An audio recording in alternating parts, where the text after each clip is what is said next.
नमस्कार विद्यार्थी व पालक मित्रांनो, मी ऋषिकेश कुलकर्णी आपल्या सर्वांचं व्हायब्रंट ऍडमिशन गायडन्स या आपल्या युट्यूब चॅनलमध्ये स्वागत करतो. मित्रांनो, आजपासून ग्रुप बी आणि ग्रुप सी म्हणजे BAMS, BHMS, BUMS, physiotherapy, occupational therapy या सर्वांसाठी चॉईस फिलिंगला सुरुवात झालेली आहे. ही चॉईस फिलिंग कशा पद्धतीने करायची आहे, ऑनलाईन लाईव्ह डेमो कशा पद्धतीने असू शकतो, चॉईस फिलिंग करताना काय काळजी घेतली पाहिजे किंवा कॉलेजेसचे कोड कशा पद्धतीने असतात, BAMS साठी काय कोड आहे, BHMS साठी काय आहे, फिजिओथेरपीसाठी कशा पद्धतीने ऑप्शन फॉर्म भरला पाहिजे, अशा अनेक विद्यार्थी आणि पालकांचे कॉल येतात. तर त्यासाठी एक लाईव्ह डेमो तुम्हाला मी दाखवतो की जेणेकरून तुम्ही देखील घरबसल्या ठिकाणी चेक करू शकतात की आपला फॉर्म कशा पद्धतीने भरलाय. ज्या विद्यार्थ्यांना ऍडमिशन नाही, त्यांना माहिती नाही, ते हा व्हिडिओ बघून पाहू शकतात की कशा पद्धतीने ऑनलाईन पद्धतीने आपल्याला चॉईस फिलिंग करता येतं. तर एक स्टेप बाय स्टेप पद्धतीने सांगतो. त्याच्यापूर्वी आपण एक टाइम टेबल बघूया. थोडा रिवाइज झालेला टाइम टेबल होता, याच्यामध्ये डेट्स चेंज झालेल्या आहेत थोड्याशा. ह्या डेट्स कशा पद्धतीने आहेत हे देखील लक्षात घ्या. आता बघा काय सांगितलेलं आहे, publication of seat matrix already आलेलं आहे. ठीक आहे. त्याच्यानंतर चॉईस फिलिंग बघा, ग्रुप बी साठी म्हणजे BAMS, BHMS, BUMS त्याच्यासाठी 10 ते 12 तारखेच्या रात्री 12 वाजेपर्यंत टाइम दिलेला आहे. 10, 11 आणि 12 असे 3 दिवस त्यांनी चॉईस फिलिंगला दिलेले आहेत. म्हणजे हे काय, ग्रुप बी ऑलरेडी, म्हणजे मी तुम्हाला ऍडमिशन प्रोसेस समजून सांगितलेली होती. त्याच्यामध्ये काय होतं, ग्रुप ए होता, ग्रुप बी होता आणि ग्रुप सी होता. ग्रुप ए मध्ये काय होतं तर MBBS आणि BDS, ज्याचा ऑलरेडी एक राऊंड झालेला आहे. सेकंड राऊंडचं नोटिफिकेशन लवकरच येईल.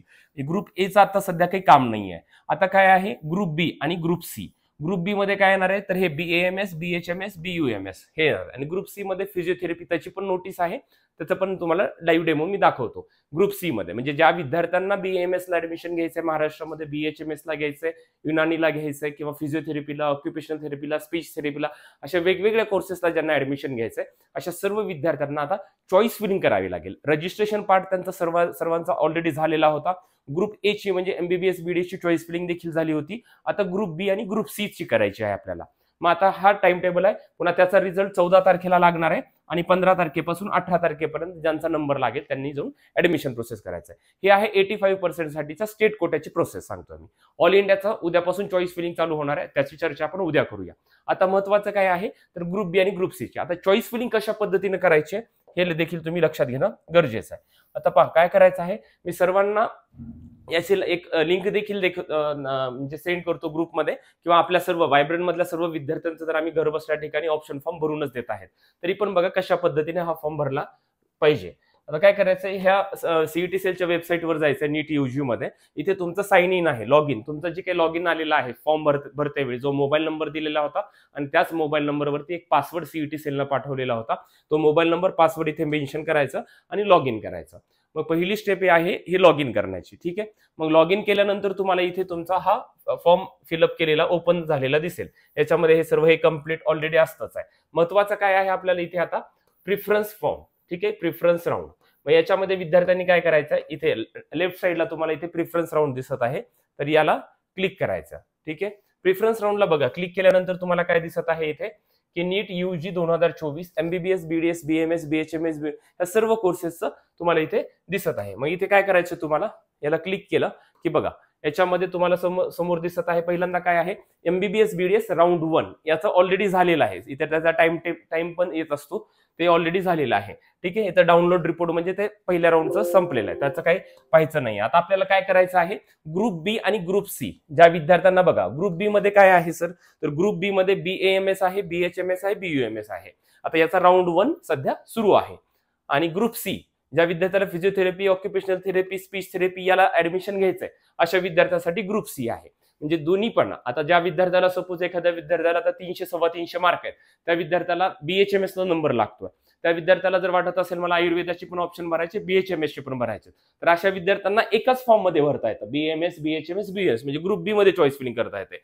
आता ज्या विद्यार्थ्याला कमी मार्क्स आहेत, ज्यांना फिजिओथेरपी वगैरे करायचं आहे, अशा विद्यार्थ्यांना ग्रुप सी साठी चॉईस फिलिंग करावी लागते. मग आता इथे कसं बघा कशा पद्धतीने दिलेलं आहे की इथे काय करायचं तुम्हाला, आता ग्रुप बी ची चॉईस फिलिंग बघू. तर ग्रुप बी ची चॉईस फिलिंग करताना इथे चेक इलिजिबिलिटी आधी करून घ्यायची की तुम्ही इलिजिबल आहेत का, याच्यासाठी आपल्याला इलिजिबिलिटी चेक करणं गरजेचं आहे. ठीक आहे.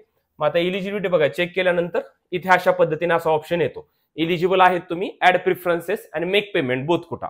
अजून एक सांगतो, ज्या विद्यार्थ्यांना IQ कोट्यासाठी ऍडमिशन घ्यायचं आहे, म्हणजे आयुर्वेदा किंवा होमिओपॅथीला तुम्हाला कोणाला IQ म्हणजे मॅनेजमेंट कोट्यामधून ऍडमिशन घ्यायचं आहे, तर अशा विद्यार्थ्यांनी तर मेक पेमेंट्स ऑप्शन येत आहे. ज्या विद्यार्थ्यांनी नीटचा रजिस्ट्रेशनचा फॉर्म भरताना, सीईटी सेलचा फॉर्म भरताना ज्यांनी फक्त 1000चं पेमेंट केलेलं होतं, परंतु आता त्यांना IQ कोटा म्हणजे मॅनेजमेंट कोट्याला सुद्धा अप्लाय करायचं असेल आणि त्यांनी त्यावेळेस जर 5000चं पेमेंट केलं नसेल, तर अशा विद्यार्थ्यांना इथे 5000चं पेमेंट करता येतं. हे 5000चं पेमेंट तुम्ही केलात तर तुम्ही स्टेट कोटा, IQ कोटा दोन्हीसाठी तुम्ही इलिजिबल होतात. ऑप्शन्स तुम्हाला दोन्ही कोट्याचे टाकता येतात. जर तुम्हाला मॅनेजमेंट कोट्यासाठी आयुर्वेदाला, होमिओपॅथीला कशाला ऍडमिशन घ्यायचं असेल आणि तुम्ही जर 6000चं म्हणजे 1000 स्टेट कोटा, 5000 IQ कोटा असं पेमेंट केलं नसेल, तर तुम्हाला आता एक संधी मिळालेली आहे जेणेकरून तुम्ही इथे पेमेंट करू शकता. ठीक आहे, मग आता आपण बघूया थोडं ग्रुप बी ची चॉईस फिलिंग कशी करायची. ग्रुप बी मध्ये काय येतं मित्रांनो, अजून एकदा लक्षात घ्या, BAMS, BHMS, BUMS ह्या तिन्हीची चॉईस फिलिंग तुम्हाला एकत्र करता येते. वेगवेगळा फॉर्म भरायचा नाहीये, एकत्रच तुम्हाला चॉईस फिलिंग करता येते. समजा तुम्हाला BHMS आता ट्राय करायचं नाहीये, मला BHMS सेकंड किंवा थर्ड राऊंडला बघायचंय, तर त्यावेळेस काय करायचं, तुम्ही फक्त BAMS ची चॉईस फिलिंग करा. तुम्हाला BHMS आता नको असेल तर BAMS ची चॉईस फिलिंग करू शकतात. मग काय करायचं, इथं ऍड प्रिफरन्सेसला क्लिक करायचं. बघा आता ऍड प्रिफरन्सेस केलं की तुम्हाला इथे तुमचं सर्व नाव वगैरे ह्या सर्व गोष्टी दिसतात. ठीक आहे, मग काय आहे, कॉलेजचं नाव. ठीक आहे, इथं सिलेक्ट कॉलेजचे नाव इथे येतात, इथे सिलेक्ट करायचं. सपोज आता आर्य पोद्दार आहे, इथं आपण सिलेक्ट केलं. मग पुढे काय आहे, सिलेक्ट कोटा. आता बघा या विद्यार्थ्याचं फक्त 1000चं पेमेंट आहे म्हणून इथं स्टेट आलेलं आहे. जर आपण इथे 5000चं पण पेमेंट केलं, म्हणजे 1000 प्लस 5000 6000चं पेमेंट केलं स्टेट, आणि इथे खाली अजून एक ऑप्शन येतो, त्याला म्हणतात IQ कोटा, इन्स्टिट्यूशनल कोटा. असा इथे तुम्हाला दोन ऑप्शन्स दिसतील. मग तुम्हाला ज्या ऑप्शन मधून ऑप्शन टाकायचा आहे त्याला सिलेक्ट तुम्हाला करावं लागतं. प्रत्येक वेळेस ते सिलेक्ट करणं गरजेचं आहे. मग काय करायचं, इथं आपला स्टेट कोटा आहे, फक्त स्टेट कोटा सिलेक्ट केला. ठीक आहे, मग इथं इयर मार्किंग आहे. आता तुमची जी काही कॅटेगरी असेल, तुम्ही कॅटेगरीनुसार असाल, तुम्ही रिझर्व्ह केलं तरी चालेल किंवा ओपन केलं तरी त्याचा काही फरक पडत नाही. ठीक आहे, फक्त एवढंच आहे की हायर मार्क्सच्या विद्यार्थ्याला कॅटेगरीची सीट मिळते, जेणेकरून तुमच्या कॅटेगरीच्या मधल्या विद्यार्थ्यांना त्याचा बेनिफिट होतो आणि हा बेनिफिट करणं गरजेचं आहे. ठीक आहे, बाकीचे ओपन आणि EWS मधले विद्यार्थी त्यांना तिथे ओपनच येत असतं इयर मार्किंगचं. ठीक आहे, आता आपण हे केलं. मग इथे तुम्हाला काय करायचं, ऍड प्रिफरन्स.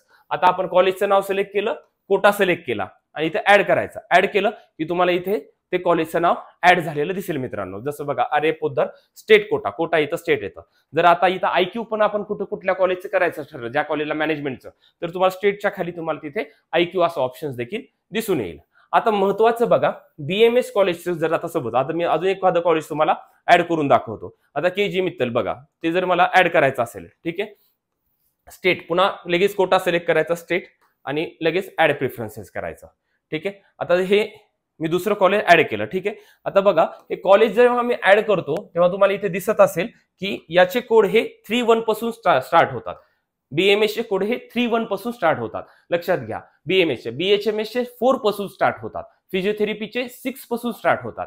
तर हे लक्षात घ्यायचं की आपलं जेव्हा चेक करायचं लॉग इन करून पुन्हा रिपोर्ट बघू शकतात की चुकून तरी मध्ये कुठे 4चा कोड पडला नाही ना, चेक करायचं, जेणेकरून मध्येच कुठेतरी BHMS कॉलेज आलं नाही ना, हे विद्यार्थ्यांनी चेक करणं गरजेचं आहे. लक्षात काय ठेवायचं आहे, BMS चे जे कोड असतात हे 3-1 पासून स्टार्ट होणारे कोड आहेत आणि यस काय आलेला आहे, यस म्हणजे स्टेट कोटा. इथे IQ पण येतं. IQ म्हणजे काय, इन्स्टिट्यूशनल कोटा. जर तुम्ही IQ ला सिलेक्ट केला आणि त्याचा ऑप्शन जर टाकला तरच येत असतं तिथे, अदरवाईज सर्व विद्यार्थ्यांना इथं यसच दिसेल. महत्वाचं काय आहे, असं 3-1 पासून असणारे कोड असतात. अजून तुम्हाला एखादं कॉलेज ऍड करायचं असेल तर बघा, लक्षात घ्या, इथं एखादं कॉलेज YMT कॉलेज आहे. ठीक आहे, आता YMT ला मला ऍड करायचं आहे. लगेच मी तिथं कॉलेजचं नाव टाकलेलं आहे. पुन्हा इथे कोटा सिलेक्ट करायचा, स्टेट कोटा, आणि ऍड प्रिफरन्स करायचं. ऍड प्रिफरन्सेस केलं की तुम्हाला इथे ते देखील कॉलेज ऍड झालेलं दिसेल मित्रांनो. बघा आता हे कॉलेज सुद्धा इथे ऍड झालेलं आहे. असे एकूण आपण 3 कॉलेज ऍड केले. आता हे सगळे काय 3 पासून स्टार्ट झालेले आहेत. आता मला याच ह्याच्यामध्ये माझे मार्क्स कमी आहेत, मी BMS टाकायचं म्हणून टाकले, परंतु माझा फोकस आहे BHMS करायचं मला. तर आता BHMS करायचं असेल तुम्हाला, तर इथेच तुम्हाला कॉलेजचं नाव आणि हे सगळं सिलेक्ट करावं लागेल. आता बघा, एखादं कॉलेजचं आता BHMS कॉलेज जरा करायचं, ओळखायचं कसं, तुम्हाला तर आम्ही सर्व विद्यार्थ्यांना लिस्ट पाठवलेली, कॉलेजचे कोड पाठवलेले, सगळं पाठवलंय ग्रुपमध्ये, तुम्ही चेक करू शकता. आता बघा, जसं आहे आता वामनराव इथापे कॉलेज आहे, होमिओपॅथी संगमनेरचं कॉलेज आहे. आता याचा कोड काय बघा, 4-1 पासून स्टार्ट होत आहे, 4-1 पासून. आता मला काय करायचं, याचा स्टेट कोटा सिलेक्ट करायचा आणि याचा मला ऍड करायचं प्रिफरन्स एखादा. ठीक आहे, तर बघा इथे तुम्हाला त्याचा प्रिफरन्स ऍड झालेला दिसेल मित्रांनो.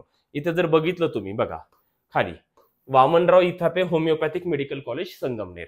आधी आपण काय टाकले होते, 3 BAMS चे कॉलेज टाकले आणि 4 पासून कोड स्टार्ट झाला म्हणजे काय BHMS चा मी ऑप्शन ठेवलेला आहे. त्याच्यामुळे विद्यार्थ्यांनी लक्षात घ्यायचं आहे की ज्या विद्यार्थ्यांना BHMS करायचं त्यांचे कोड सगळे 4 पासून स्टार्ट होणार आहेत. जर विद्यार्थ्यांना फक्त आयुर्वेदच ट्राय करायचं तर त्यांनी लक्षात ठेवणं गरजेचं की कुठं चुकून तरी अनावधानानं माझा 4 पासूनचा कोर्स स्टार्ट झालेला पडला तर नाही ना, हे विद्यार्थ्यांनी चेक करणं गरजेचं आहे. आम्ही सर्व विद्यार्थ्यांचे व्यवस्थित फॉर्म भरून देतो, त्याची रिपोर्ट देखील त्यांना पाठवतो. रिपोर्ट जेव्हा तुम्हाला पाठवणार आहेत आम्ही त्यावेळेस तुम्ही व्यवस्थित लाईन बाय लाईन चेक करायचं की चुकून तरी मध्ये एखादा कोड कुठला पडला नाहीये ना, आपण दिलेले सर्व कोड बरोबर. म्हणजे चेक करायचं कसं तर अशा पद्धतीनं. प्रिफरन्सेस ऍड कसे करायचे तरी अशा पद्धतीनं. आता म्हणजे याच्यासाठी BHMS साठी वेगळा कुठला फॉर्म भरलाय का, नाही. तुम्हाला एकाच फॉर्म मध्ये BAMS, BHMS, युनानी, BUMS ह्या सर्वांचे ऑप्शन्स तुम्हाला यातच ऍड करता येतात. तुम्हाला वेगळा जाऊन कुठेतरी पुन्हा BHMS चा फॉर्म नाही भरायचा. ग्रुप बी म्हणलं की ग्रुप बी मध्ये 3 कोर्सेस आहे, BAMS, BHMS, BUMS ह्या सर्वांचे ऑप्शन्स तुम्हाला एकाच ह्याच्यात भरता येतात. आता याच्यामध्ये काही विद्यार्थ्याचा प्रश्न असा असतो की सर मला फक्त BAMS चे ऑप्शन्स टाकायचे आहेत, मला आता BHMS नकोय ट्राय करायचं. तर अशा विद्यार्थ्यांनी फक्त हे BAMS चे ऑप्शन्स टाकायचं, त्यांनी इकडे BHMS ला सिलेक्ट करायचंच नाही, BHMS चा कुठला कोड टाकायचाच नाही. जर तुम्हाला, कारण की प्रत्येक राऊंडला चॉईस फिलिंग आहे, असं नाही की एकदाच आता चॉईस फिलिंग आहे, प्रत्येक राऊंडला आहे. तुम्हाला वाटत असेल सेकंड राऊंड किंवा थर्ड राऊंडला मला BHMS चा विचार करायचा आहे तर तुम्ही करू शकता. मार्क्स कमी आहेत तर तुम्ही विनाकारण BMS ऑप्शन टाकून जर प्रोसेसमध्ये राहत असाल तर त्याला काही अर्थ नाहीये. मग तुम्ही BHMS वर फोकस करणं गरजेचं आहे. आता हे झालं BAMS, BHMS, BUMS बद्दल, म्हणजे ग्रुप बी ची चॉईस फिलिंग मी केलेली आहे. मला याच्यासोबतच आता मार्क्स माझे कमी आहेत, मला BHMS तर मी ट्राय करतोय पण BHMS सोबत मला फिजिओथेरपी पण करायचं आहे.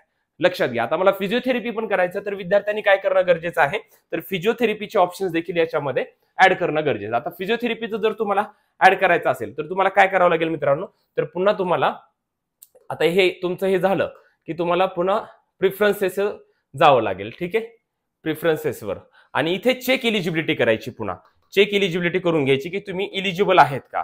ऑब्व्हियसली असणारच आहेत विद्यार्थी इलिजिबल इथे, तर इलिजिबिलिटी चेक केल्याशिवाय ऑप्शन्स तुम्हाला टाकता येत नाहीत. ठीक आहे, आता इथे बघा ग्रुप सी आला. आता ग्रुप सी मध्ये BPTH, BOTH, BASLP सर्व आले.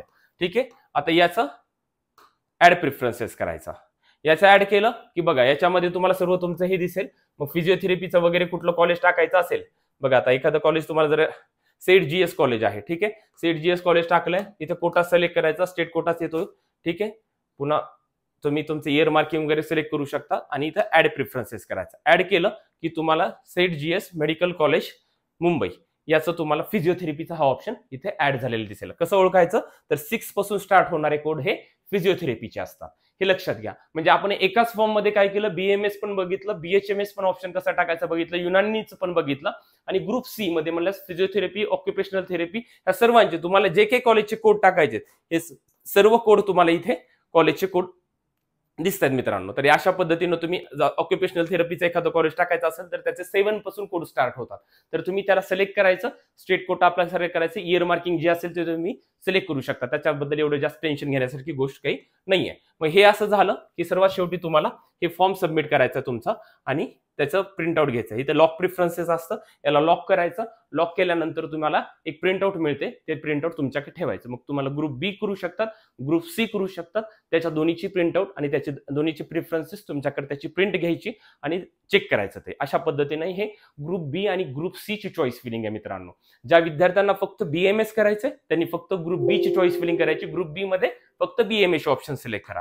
BMS, BHMS दोन्ही टाकायचे, मला फिजिओथेरपी नकोय, ग्रुप बी मध्ये BMS, BHMS ऑप्शन्स टाका. मला आता सेफ साइड म्हणून फिजिओथेरपी पण करायचे सर, तर फिजिओथेरपीची साठी सुद्धा हा आत्ताच राऊंड सुरू आहे. 10, 11, 12 हे 3च दिवस आहेत. या 3 दिवसामध्ये तुम्हाला फिजिओथेरपीचे पण ऑप्शन्स आत्ताच टाकता येतात, त्याच्यासाठी वेगळा फॉर्म चालू होणार नाहीये. त्यामुळे ज्या विद्यार्थ्यांना आपापले मार्क्स माहिती आहेत त्या मार्क्स प्रमाणे आम्ही तर ऑलरेडी ग्रुपमध्ये रँक्स आणि ह्याच्यानुसार कट ऑफ नुसार सर्व पाठवलेले डिटेल्स आहेत. सर्व विद्यार्थ्यांनी त्यांचे प्रिफरन्सेस लिहून आम्हाला पाठवायचे आहेत आणि त्या पद्धतीने सर्व चॉईस फिलिंग आपण इथे सुरुवात ऑलरेडी केलेली आहे. अशा पद्धतीने ही चॉईस फिलिंग करायची. कॉलेजचे कोड कशा पद्धतीने लक्षात घ्यायचंय हे तुम्हाला सांगितलंय आणि सर्वांसाठी प्रोसेस कशा पद्धतीने आहे हे देखील मी तुम्हाला सांगितलंय. फक्त ज्या विद्यार्थ्यांना ज्या राऊंडला टाकायचं आहे ऑप्शन, एखाद्या विद्यार्थ्याला BHMS फिजिओथेरपीसाठी वेट करायचंय, मला फक्त आता BHMS ट्राय करायचंय, ते नुसतं आता BHMS टाकू शकतात, फिजिओथेरपी वगैरे नंतर देखील टाकू शकतात. असं नाहीये की प्रत्येक राऊंडला चॉईस फिलिंग आहे. त्यामुळे विद्यार्थ्यांनी आणि पालकांनी घाबरायची काही गरज नाहीये. आणि अशा पद्धतीने ही चॉईस फिलिंग करायची आहे. या चॉईस फिलिंग मध्ये जर काही अडचणी आल्या आम्हाला कॉन्टॅक्ट करा. व्हायब्रंट मधल्या सर्व विद्यार्थ्यांचे सर्व फॉर्म हे आम्ही घरबसल्या ठिकाणी भरून देतोय. परंतु जरी काही अडचण आली, ज्या विद्यार्थ्यांना घरी बसून भरायचं असेल, काही ट्रायल बघायचं असेल किंवा ज्यांचं ऍडमिशन नाही आहे त्यांना देखील काही अडचणी येत असतील तर हा व्हिडिओ बघून त्यांच्या अडचणी नक्की दूर होतील असं वाटतंय. जर काही डाऊट्स आले तर नक्कीच मला कमेंट सेक्शन मध्ये कळवा, जेणेकरून त्यावर मी नवीन व्हिडिओ बनवण्याचा प्रयत्न करेन मित्रांनो. Thank you so much.